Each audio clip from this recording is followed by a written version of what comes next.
أهلا بيكم. أنا سامية علوبة. دلوقتي عايزة أوريكم تمارين لتقوية عضلات الفخذ، خصوصا لو ركب بتوجعكم. هنعملها وإحنا قاعدين، وبرضه بوريها لكم في البيت عشان تشوفوا إن ممكن تعملوها في أي مكان. المهم تبقوا قاعدين على كرسي ثابت وتبقوا مفرودين جنبين عضلات البطن. هتبتدوا بالأول على حسب مدى الوجع بتاع الركبة. لو ركبتي بتوجعني لدرجة إني مش قادر أفرد رجلي وأتنيها، يبقى في الأول لمدة معينة هعمل بس كده. يبقى هرفع رجلي من على الكرسي، الفخذ مع الكرسي هرفعه ما يبقاش لامس الكرسي وانزله. شهيق قبل ما ارفع الرجل، زفير، شهيق، زفير 8 مرات. وانا بعمل الحركة دي هحس ان عضلات الفخذ بتشتغل، ممكن قوي تتعب.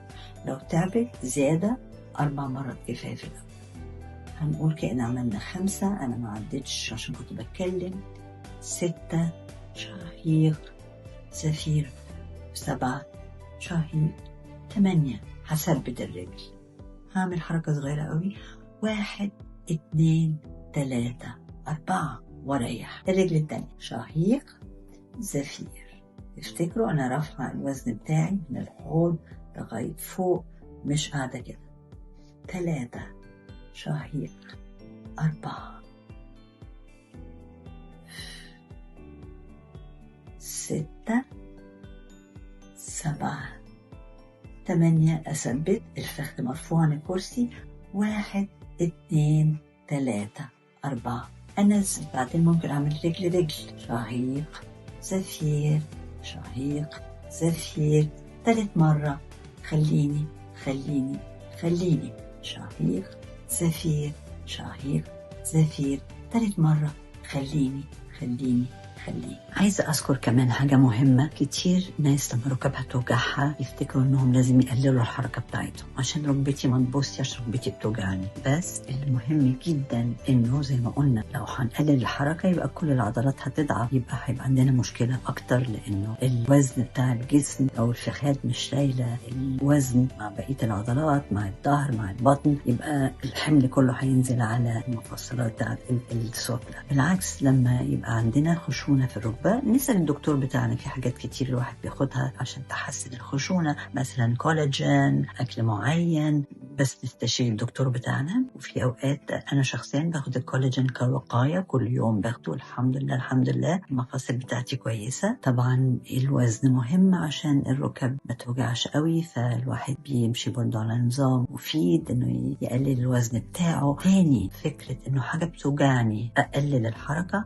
هتخلي وجع يزيد ويزيد في كل أجزاء الجسم. الظهر إلا لو في إصابة معينة فعلا تمنع الحركة لغاية وقت معين. بس دايما لازم نشوف طب هنعمل إيه عشان نصلح الإصابة دي وعشان نقدر نتحرك، لأن إحنا حياتنا اليومية لازم نقدر نعمل فيها كل حاجة. لازم نقدر تصوروا بقى لو الركبة طبعا لما بنتنيها بتوجع يبقى مش هنقدر نقعد ونقوم، مش هنقدر نمشي، في الآخر هنبقى إيه؟ في حاجة كمان لها علاقة بالشيخوخة، المظهر. كتير ناس برضو تفتكر انه في سن معين في الوان معينه ما البسهاش.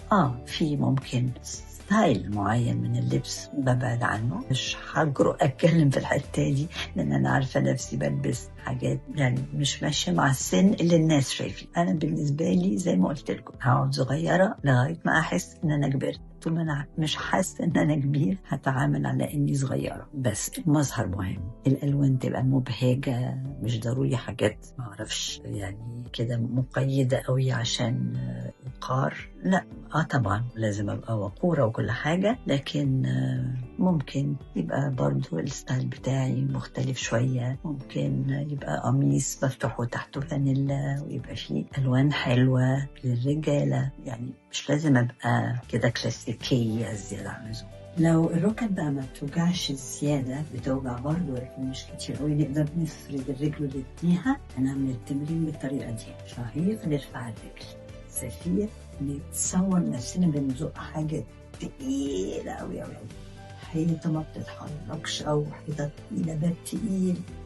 شهيق وزفير ننزل تاني. برضه احنا مرفوعين قاعدين على كرسي ثابت نمسك فيه. شهيق، زفير، شهيق، زفير، وشهيق وزفير. يبقى لما نرفع الرجل شهيق، هنزقها ببطء عشان العضلات تشتغل كويس، ونتصور بنزق حاجة تقيلة مرتين نتنفس. شهيق زفير، شهيق زفير، شهيق نتني وزفير ننزل. يبقى نفس واحد نطلع، وبعدين نفسين واحنا بنزق، ونفس واحد نضم الرجل وننزلها. مهم قوي افتكروا برضو الفخذ تبقى سايب الكرسي، ما يقدرش يبقى مسنود على الكرسي، والرجل ما تبقاش عالية قوي كده، لا مش هيبقى صعب جدا. هو الفخذ موازي للأرض. خلاص، يبقى نبتدي برضو ممكن 4 مرات. شهيق زفير، شهيق زفير، شهيق زفير، شهيق زفير. عملنا 4 مرات، كتير متعب قوي. هنعمل مرتين ونريح، وبعدين نعمل الرجل التانية مرتين تانيين. شهيق زفير، شهيق زفير، شهيق زفير، شهيق زفير. كمان شهيق زفير.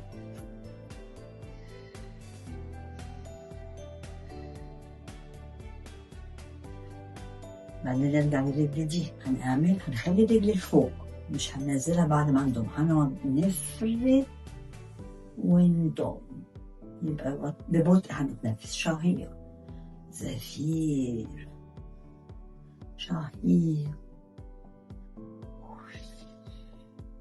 لو قدرنا 4 مرات كويس قوي، لو ما قدرناش مرتين بس. وبعدين نسبة 1 2 3 4 نريح. الرجل التانية هنعمل مرتين بس معاكم دلوقتي. اللي يقدر يعمل 4 يعمل 4، بعد مدة تعملوا 6، بعد مدة تانية تعملوا 8. والوزن مرفوع لفوق من أول الحوض الرأس. دي مرتين زي الرجل دي عملناها. ثالث مرة هنخلي رجلنا مرفوعة، الفخذ مش لامس الكرسي. مرتين نثبت. ممكن نعد 4 الأول، بعدين 1 2 3 4 نضم وننزل. ممكن كمان التدرج بتاعنا يبقى الشهيق والزفير عدد المرات اللي هنعملها، وبعدين ننزل، وبعدين هنعمل نفرد نتني، نفرد نثبت. ممكن ده نقعد هنا 1 2 3 4 لو قدرنا لغاية 8 كويس قوي. والتدرج الثالث بعد ما نثبت كمان نرفع وننزل، نرفع وننزل 4 مرات، بعد مدة 6 مرات، بعدين 8 مرات. اهو ده يقوي قوي عضلات الفخذ. احنا عايزين بقى، فاكرين ممكن كمان بعد شوية التدرج الرابع انه نحط مقاومة. المقاومة ممكن قوي نحط حوالين الرجل هنا، نحط كيس اللي بتجيبه من السوبر ماركت ونحط جواه علبة، يبقى حاجة تقيلة شوية، بس طبعا نتأكد انه مش هيقع. نربطه كويس، مش جامد قوي بس جامد كفاية انه ما يقعش. يبقى الكيس هنا.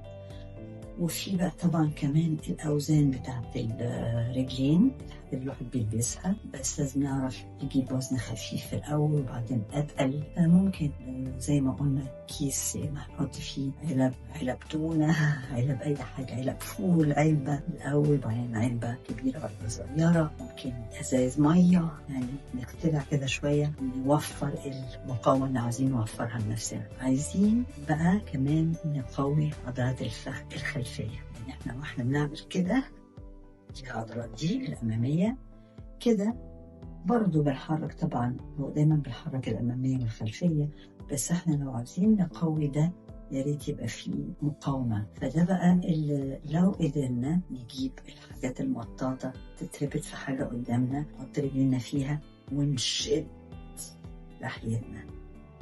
في الحاجات اللي احنا بنسميها تيوب، خرطوم وعقدين، فلو جبنا ده وربطنا في ايد باب او حاجة، بس على نفس العلو المطلوب، نحط رجلنا القدم جواه، نعمل مشط رجل ونشد. دي ده نوع. المرة الجاية حابة أوريكم طرق مختلفة لزود المقاومة للعضلات الخلفية. لو قوينا العضلات دي كويس يبقى هتشيل الحمل عن الركب ده. بتعملوا التمارين دي يا ريت بانتظام، ممكن قوي يا يوم ويوم لا، لو انتوا مش متعودين تتمرنوا كل يوم، يا اما كل يوم 10 دقايق. نوعين التمارين دي هتساعدكم. خلاص اتفقنا؟